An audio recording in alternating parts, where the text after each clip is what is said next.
Good afternoon everyone. बच्चों, life processes हम discuss कर रहे हैं। In the previous class we have started the topic nutrition and we have discussed about the type of nutrition and nutrition in amoeba. तो amoeba में holozoic nutrition पाया जाता है। बच्चों, कल की क्लास में हमने ह्यूमन न्यूट्रिशन के बारे में भी समझा था। आज इसको डायग्रामेटिकली करते हैं, ह्यूमन डाइजेस्टिव सिस्टम को समझकर। ओके, तो चलिए स्टार्ट करते हैं। Human digestive system. At first मैं डायग्राम ड्रॉ करूंगा, आप भी साथ में स्केच ड्रॉ करें, फिर एक साथ सारी डिटेल को समझेंगे with the mechanism.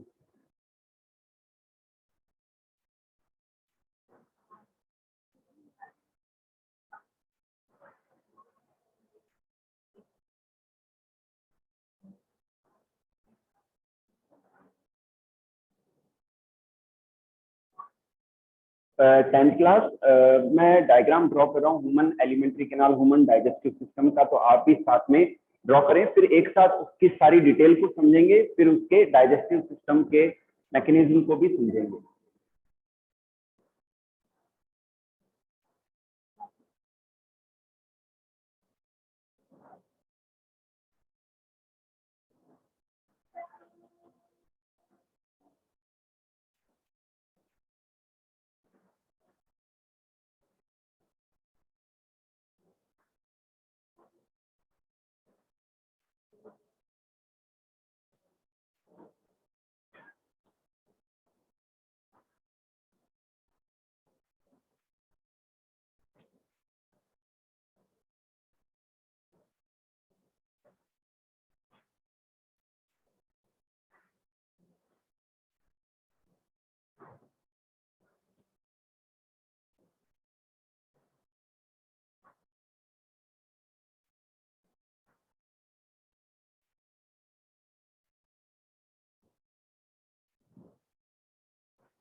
10th class आप साथ साथ में ड्रॉ भी करते रहें, फिर एक साथ हम मैकेनिज्म को भी और इसके डिफरेंट पार्ट्स को भी समझेंगे।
Yes, 10th class, look at the board. This is the sketch of human digestive system या फिर ह्यूमन एलिमेंट्री कैनाल कह सकते हैं इसे, ह्यूमन एलिमेंट्री कैनाल, आहार नाल, एलिमेंट्री कैनाल। ओके, तो ह्यूमन एलिमेंट्री कैनाल माउथ से लेकर एनस तक रन करती है, लॉन्ग ट्यूब होती है, लगभग 21 फीट या 9 मीटर होती है ये माउथ का पार्ट है, ये माउथ कैविटी या बकल कैविटी है, ये सलाइवरी ग्लैंड है, ये पैरोटिड ग्लैंड है, ये सब मैक्सिलरी, ये सब लिंगुअल ग्लैंड है, तो सलाइवरी ग्लैंड कहते हैं कमाइनली इन्हें।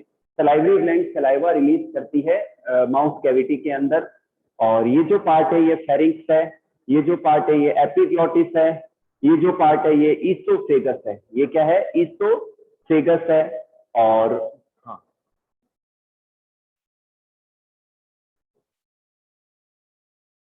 ठीक है, ये ईसोफेगस है, इसे फूड पाइप कहते हैं, ये स्टमक है, ये लीवर है, और ये गाल ब्लैडर है, जिसमें लीवर का वर्क होता है बाइल जूस को प्रोड्यूस करना। तो बाइल जूस स्टोर रहता है गाल ब्लैडर के अंदर, और ये डुओडेनम का पार्ट है, ये पेनक्रियाज है, और ये जो है स्मॉल इंटेस्टाइन है। तो स्मॉल इंटेस्टाइन का जो ये यू शेप पार्ट है इसे डुओडेनम कहते हैं, इस हिस्से को जेजुनम कहते हैं, और इस पार्ट को इलियम कहते हैं। ठीक है, ये पेनक्रियाज है जो इससे कनेक्टेड है। जो स्मॉल इंटेस्टाइन का जेजुनम पार्ट है, इसमें कई सारे फिंगर लाइक स्ट्रक्चर्स होती है जिन्हें विलाई कहते हैं। विलाई के अंदर की और जो है ब्लड वेसल्स और लिम्फ वेसल्स होती है, और इलियम कनेक्ट होती है लार्ज इंटेस्टाइन से। अच्छा, जो जो स्मॉल इंटेस्टाइन है वो सबसे लगभग लॉन्गेस्ट पार्ट है इस एलिमेंट्री कैनाल का, लॉन्गेस्ट पार्ट है। डायमीटर कम होता है लेकिन लंबाई ज्यादा होती है, ठीक है, लगभग 3 मीटर के आसपास, ठीक है। और ये लार्ज इंटेस्टाइन है, इसकी लेंथ 1.5 मीटर होती है, ब्रेड्थ ज्यादा होती है। लार्ज इंटेस्टाइन का ये जो इसका, इसे सीकम कहते हैं, इसे अपेंडिक्स कहते हैं, ये जो इसका ये कॉलन है, और इस हिस्से को रेक्टम कहते हैं, और इस हिस्से को एनस कहते हैं। सबसे पहले बात करते हैं माउथ की। माउथ के अंदर जब हम फूड को अंदर लेते हैं तो सलाइवा रिलीज होता है सलाइवरी ग्लैंड से, और माउथ की पीएच होती है 6.8। कितनी होती है बेटा? 6.8 पीएच होती है। और माउथ सलाइवा के अंदर सलाइवरी एमाइलेज होता है जो कि फूड में प्रेजेंट स्टार्च को डाइजेस्ट करता है, जो कि फूड में प्रेजेंट स्टार्च को डाइजेस्ट करने का वर्क करती है। और हम फूड को चबाते हैं और वो मॉइस्ट हो जाता है तो मुंह में पड़े फूड को बॉलस कहते हैं। 30% तक स्टार्च का डाइजेशन माउथ में ही हो जाता है। फिर यहाँ पर देखिए बच्चों, ये एपिग्लॉटिस है, ये जो फ्लैप है ये एपिग्लॉटिस है जो कि ट्रेकिया को कवर करता है, जिससे फूड पार्टिकल रेस्पिरेटरी ट्यूब में ना जाए। इस हिस्से को फेरिक्स कहते हैं, यहाँ से फूड फिसलता है, इसे हम कहते हैं डीग्लूटेशन। क्या कहते हैं? डीग्लूटेशन,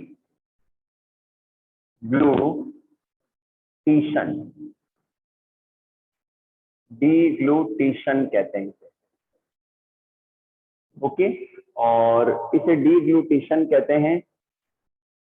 ये जो पार्ट है इसे ईसोफेगस या फूड पाइप कहते हैं। यहाँ पर जब फूड आता है तो वो इस तरीके का कॉन्ट्रेक्शन या रिलैक्सेशन होता है, जिसे हम पेरिस्टाल्सिस कहते हैं। क्या कहते हैं? पेरिस्टाल्सिस, पेरिस्टाल्सिस कहते हैं। यहाँ से फूड फिसलता हुआ आता है स्टमक के अंदर। स्टमक के अंदर बच्चों एसिडिक एनवायरनमेंट होता है, पीएच 1 से 2 होती है, हाइड्रोक्लोरिक एसिड रिलीज होता है यहाँ पर, वो फूड को गलाना शुरू कर देता है, फूड में जर्म्स को किल कर देता है, एमाइलेज को इनएक्टिव कर देता है। इसके अलावा बच्चों में प्रोरेनिन एंजाइम निकलता है जो कि HCl की वजह से, हाइड्रोक्लोरिक एसिड की वजह से कन्वर्ट होता है रेनिन के अंदर, जो कि दूध की प्रोटीन कैसीन को डाइजेस्ट करके पैरा कैसिनेट में बदलता है।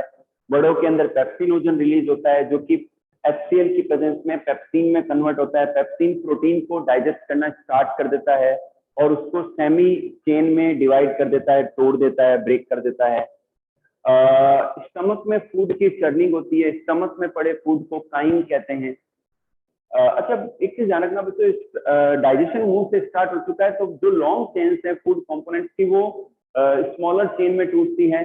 कंप्लीट जो उनका डिवीजन, जो मोनोसेक्राइड यूनिट जो बनती है वो जाके स्मॉल इंटेस्टाइन में बनती है, ठीक है। तो यहाँ काफी 3-4 घंटे फूड पड़े रहने के बाद में जो काइम है वो मूव करता है डूडोनम में। डूडोनम में जैसे ही जाता है तो बाइल जूस आके फूड में मिक्स हो जाता है, तो इससे फूड की पीएच चेंज भी होती है। इसके अलावा पेनक्रियाज का जूस भी मिल जाता है फूड के अंदर, जिसके अंदर बाइकार्बोनेट और कार्बोनेट आयन होते हैं। तो बाइल जूस और बाइकार्बोनेट और कार्बोनेट आयन से जो एसिडिक फूड है उसकी पीएच हो जाती है 7 या 8। बाइल जूस का फंक्शन है फूड में प्रेजेंट जो फैट है या ऑयल है उसको स्मॉलर ग्लोब्यूल्स में डिवाइड करना, तोड़ना, जिसे हम इमल्सिफिकेशन कहते हैं। अन्यथा डाइजेशन इजी नहीं है ऑयल का या फैट का।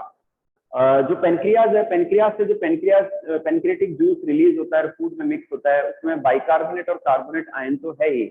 उसके अलावा स्टार्च को पचाने के लिए एमाइलेज है, लिपिड को पचाने के लिए लाइपेज है, प्रोटीन को पचाने के लिए ट्रिप्सिन, काइमोट्रिप्सिन, प्रोटीन पचाने के लिए एंजाइम होते हैं इनके अंदर, कार्बोहाइड्रेट को पचाने वाले एंजाइम्स होते हैं। तो ये सारे एंजाइम जो फूड की शॉर्ट चेन है उनको और ब्रेक कर देते हैं और वो डाइसेक्राइड में कन्वर्ट कर देते हैं, ठीक है, जैसे कि फ्रक्टोज है, गैलेक्टोज है, इस तरीके से। और प्रोटीन की चेन भी छोटी चेन में प्रोटियोजेज में या पेप्टोन्स में कन्वर्ट हो जाती है। अब यहाँ से जो फूड आता है जेजुनम में, जेजुनम में स्मॉल इंटेस्टाइन के जेजुनम पार्ट में कंप्लीट डाइजेशन हो जाता है। डिफरेंट एंजाइम होते हैं, एमाइलेज, लाइपेज, प्रोटीएज, पेप्टाइडेज, ठीक है, सुक्रेज, माल्टेज, गैलेक्टेज, ये सारे एंजाइम क्या करते हैं, एकदम मोनोमर यूनिट बना देते हैं। कार्बोहाइड्रेट का एट द एंड ग्लूकोज बन जाता है, प्रोटीन का at the end amino acid बन जाते हैं, लिपिड्स का फैटी एसिड एंड ग्लिसरॉल बन जाते हैं। ये सिंपल मॉलिक्यूल्स हैं जो कि स्मॉल इंटेस्टाइन की जो विलाई लाइक स्ट्रक्चर है, फिंगर लाइक स्ट्रक्चर है, जो विलाई है वहां से एब्जॉर्प्शन होता है और वो जो न्यूट्रिएंट है वो ब्लड में और लिम्फ में सॉल्युबल हो जाते हैं, वहां से टारगेट टिश्यू और टारगेट ऑर्गन तक जाते हैं और वहां जाके उनका एसिमिलेशन होता है। कुछ म्यूकस भी रिलीज होता है जो कि वेस्ट को एडहियर करता है। अब जो वेस्ट मटेरियल है वो इलियम से होते हुए इसमें आ जाता है लार्ज इंटेस्टाइन में। लार्ज इंटेस्टाइन में किसी भी प्रकार का डाइजेशन नहीं होता, वेस्ट से जो है और मिनरल और वाटर का रीअब्जॉर्प्शन होता है। म्यूकस के रिलीज होने से जो वेस्ट है वो एडहियर हो जाता है, गाढ़ा हो जाता है। अब जो वेस्ट है, अच्छा, लार्ज इंटेस्टाइन में इकोलाई बैक्टीरिया भी पाए जाते हैं जो कि विटामिन B12 को प्रोड्यूस करते हैं। अब जो वेस्ट है जिसे हम फीकल मैटर कहते हैं, म्यूकस के रिलीज होने से वो पूरा चिपक जाता है, एडहियर हो जाता है। वो जो फीकल मैटर है वो मूव करता हुआ आता है रेक्टम के अंदर। अब रेक्टम के अंदर आने से रेक्टम के द्वारा रेक्टम से इंपल्सेस जाते हैं ब्रेन को, ऑर्डर इंपल्स आता है जिससे एनल इंस्पेक्टर रिलैक्स होते हैं और जो फीकल मैटर है उसको बाहर रिलीज कर दिया जाता है। फीकल मैटर को बाहर रिलीज कर दिया जाता है जिसे हम इजेशन कहते हैं, जिसे क्या कहते हैं, इजेशन कहते हैं। तो इस तरीके से बच्चों हमारा जो डाइजेस्टिव सिस्टम है वो वर्क करता है और इसके अंदर डिफरेंट पार्ट्स पाए जाते हैं। ओके, रश्मि एंड लक्षित कुछ पूछना चाह रहे हैं, एक बार बात कर लेते हैं।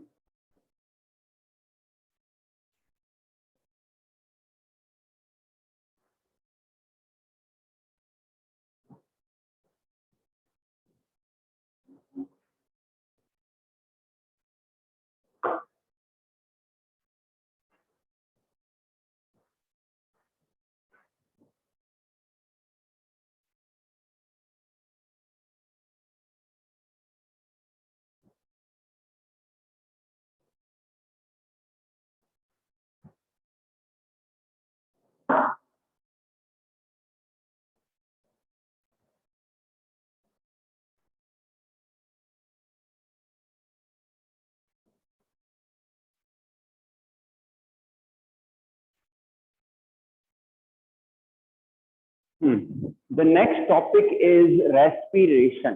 What is respiration? बच्चों, breathing and respiration ये दो अलग अलग चीजें हैं। ब्रीदिंग का मतलब होता है जस्ट एक्सहेलेशन और इनहेलेशन, एक्सहेलेशन और इनहेलेशन, सांस अंदर लेना और सांस बाहर छोड़ना, दिस इज द ब्रीदिंग। लेकिन रेस्पिरेशन क्या है? रेस्पिरेशन एक कॉम्प्लेक्स प्रोसेस है जो सेलुलर लेवल पर पाया जाता है। सेल के अंदर, inside the cell, the food gets oxidized, the food gets oxidized and breaks down into the simpler molecules and the energy forms in the form of ATP. So this is called respiration. Respiration एक complex process है जो cell के अंदर पाया जाता है। इसके अंदर फूड का ऑक्सीडेशन होता है, फूड का ब्रेकडाउन होता है जिससे सिंपलर मॉलिक्यूल्स का फॉर्मेशन होता है। इन सिंपलर मॉलिक्यूल्स के बनने के बाद एनर्जी भी बनती है, ठीक है, और वो एनर्जी ग्रोथ में और डिफरेंट फंक्शंस में हेल्प करती है, ठीक है। तो ये रेस्पिरेशन की डेफिनेशन थी। रेस्पिरेशन टू टाइप का है बच्चों, रेस्पिरेशन टू टाइप का है। An aerobic respiration, an aerobic respiration, an aerobic respiration, and second is aerobic respiration, aerobic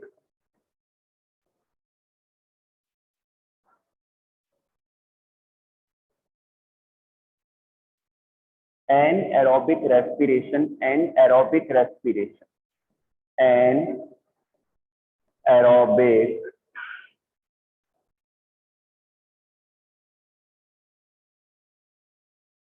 respiration.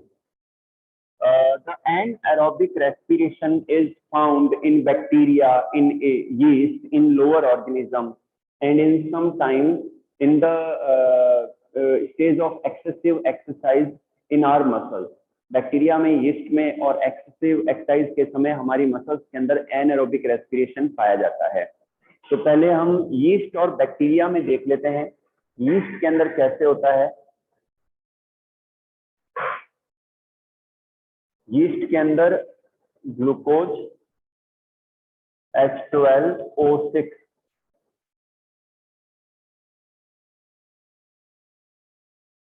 Cytoplasm, absence of oxygen,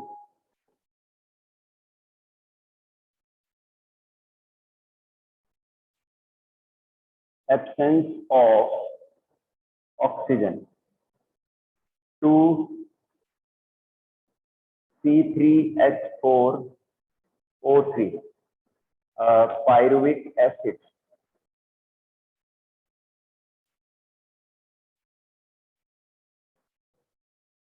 pyruvic acid, ये भी इन साइटोप्लाज्म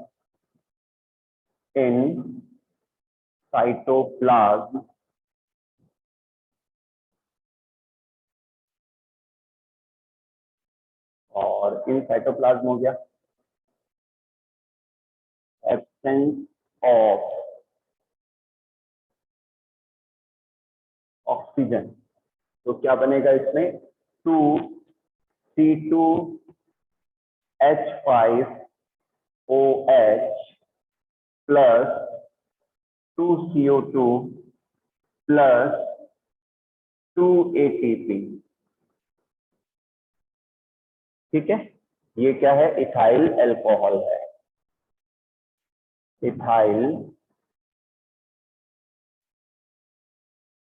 इथाइल अल्कोहल है। Okay, तो जो ध्यान से देखिए इस इक्वेशन को, जनरली यीस्ट में और बैक्टीरिया में क्या होता है, इन शॉर्ट मैं बता देता हूं पहले कि जो ग्लूकोज है वो ऑक्सीजन की एब्सेंस में ब्रेक हो जाता है और कन्वर्ट हो जाता है इथाइल अल्कोहल में, और 2 CO2 के मॉलिक्यूल रिलीज होते हैं और 2 ATP एनर्जी बनती है। इसको थोड़ा मैं और इलॉबरेट कर दूं कि जो ग्लूकोज है वो पहले कन्वर्ट होता है पायरुविक एसिड में, ये सभी में अप्लाई है, ये जो स्टेप है ये एरोबिक और एनारोबिक सभी में अप्लाई होता है ये। तो ग्लूकोज ब्रेक डाउन होता है पायरुविक एसिड, ग्लूकोज किसमें ब्रेक डाउन होता है, पायरुविक एसिड एक 3 कार्बन का मॉलिक्यूल है, तो 2 मॉलिक्यूल बन जाते हैं इनसाइड द साइटोप्लाज्म। ठीक है, इस प्रोसेस को हम कहते हैं ग्लाइकोलाइसिस। ग्लूकोज का पायरुविक एसिड में कन्वर्जन, ये जिस प्रोसेस से होता है इसे हम कहते हैं ग्लाइकोलाइसिस। ठीक है, अब pyruvic acid in cytoplasm, yeast के अंदर और बैक्टीरियल सेल के अंदर, in the absence of oxygen, pyruvic acid convert होता है इथाइल अल्कोहल में।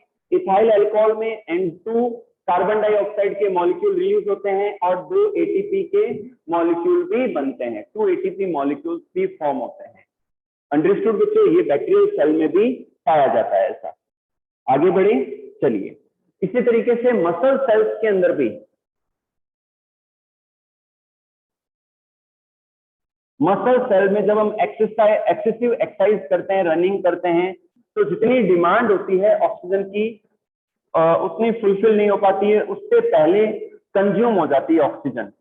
तो इसमें आएगा C6H12O6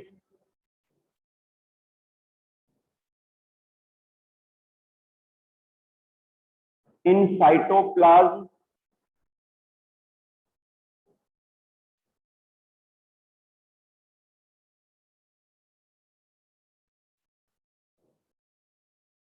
absence of oxygen,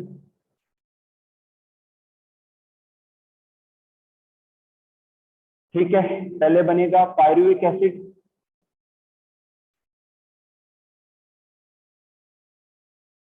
C3H4O3,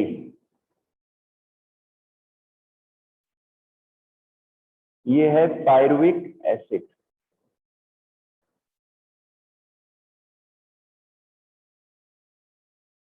और in cytoplasm,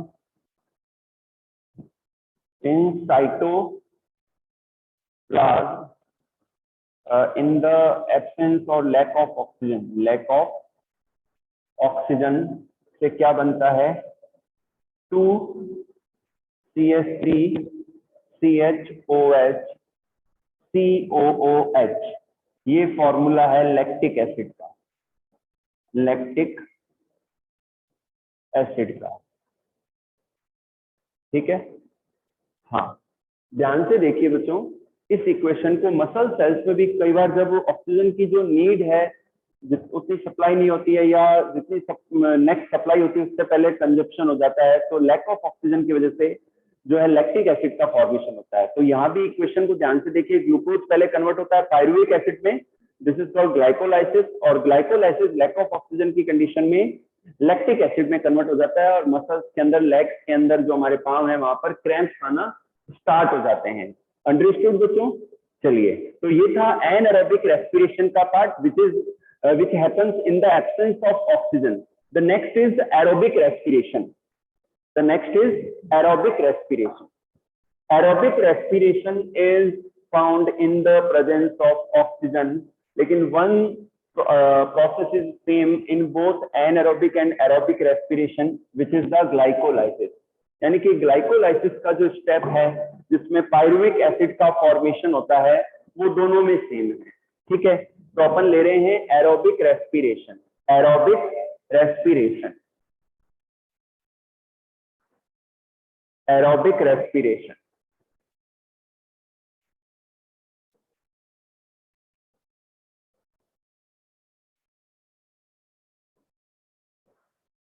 aerobic respiration, aerobic respiration. ठीक है बच्चों, तो मैं इक्वेशन लिखता हूं पहले। ये यूकैरियोटिक सेल्स में होता है, जैसे कि ग्लूकोज है C6H12O6। ग्लूकोज है, इसका पहले ब्रेकडाउन होता है इन साइटोप्लाज्म,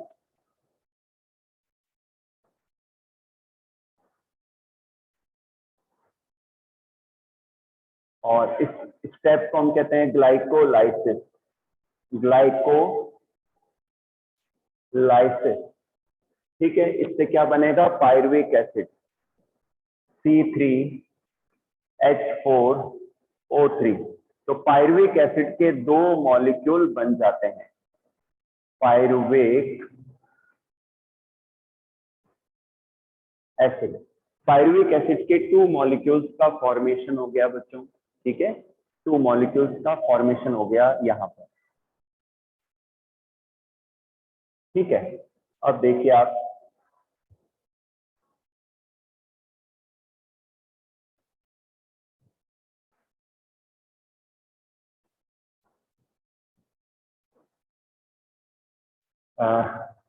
अब ये जो स्टेप है ये माइटोकॉन्ड्रिया के अंदर, इन माइटोकॉन्ड्रिया पायरुविक एसिड का जो नेक्स्ट ब्रेकडाउन है एरोबिक रेस्पिरेशन में, ये माइटोकॉन्ड्रिया के अंदर होता है और इसे हम कहते हैं क्रेब्स साइकिल। क्या कहते हैं? जो कि आप 11th में पढ़ेंगे, Krebs cycle. Okay, Krebs cycle. तो इसमें मैं लिख रहा हूं क्रेब्स साइकिल को। क्रेब्स साइकिल से फिर माइटोकॉन्ड्रिया के अंदर इनका कन्वर्जन हो जाता है 6CO2 plus 6H2O plus 38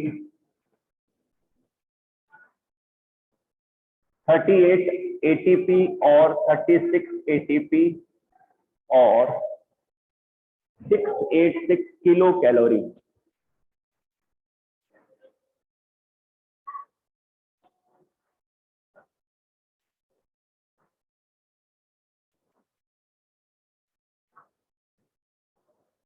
yes, ध्यान से देखिए बच्चों, जो ग्लूकोज है वो एरोबिक रेस्पिरेशन में भी क्या होता है, पहले तो शॉर्ट में समझ लीजिए आप कि जो ग्लूकोज है एरोबिक रेस्पिरेशन में in the presence of oxygen, oxygen की प्रेजेंस में कन्वर्ट होता है कार्बन डाइऑक्साइड में, वाटर में, और एट द एंड 38 और 36 एटीपी मॉलिक्यूल या फिर 686 किलो कैलोरी एनर्जी का प्रोडक्शन होता है। ठीक है, अब इसको इलेबोरेट करते हैं। तो जो ग्लूकोज है वो साइटोप्लाज्म के अंदर ग्लाइकोलाइसिस के द्वारा कन्वर्ट होता है पायरुविक एसिड में, जो कि 3 कार्बन का मॉलिक्यूल है, 2 मॉलिक्यूल बनते हैं यहाँ पर। फिर माइटोकॉन्ड्रिया के अंदर ऑक्सीजन की प्रेजेंस में क्रेब्स साइकिल के द्वारा कार्बन डाइऑक्साइड, वाटर बनते हैं और लास्ट में 38 एटीपी या 686 किलो कैलोरी एनर्जी का फॉर्मेशन होता है। यानी कि यहाँ पर एरोबिक रेस्पिरेशन जो है वो ऑक्सीजन की प्रेजेंस में पाया जाता है। ठीक है, 10th क्लास आज के लिए इतना ही। कल हम ह्यूमन रेस्पिरेटरी सिस्टम को, लंग्स के बारे में पढ़ेंगे, ह्यूमन रेस्पिरेटरी सिस्टम के बारे में समझेंगे। ठीक है, और ग्लूकोज ब्रेकडाउन का जो पाथवेज है, ग्लूकोज ब्रेकडाउन के जो पाथवेज है उनको भी समझेंगे। तो आज के लिए इतना ही। ठीक है।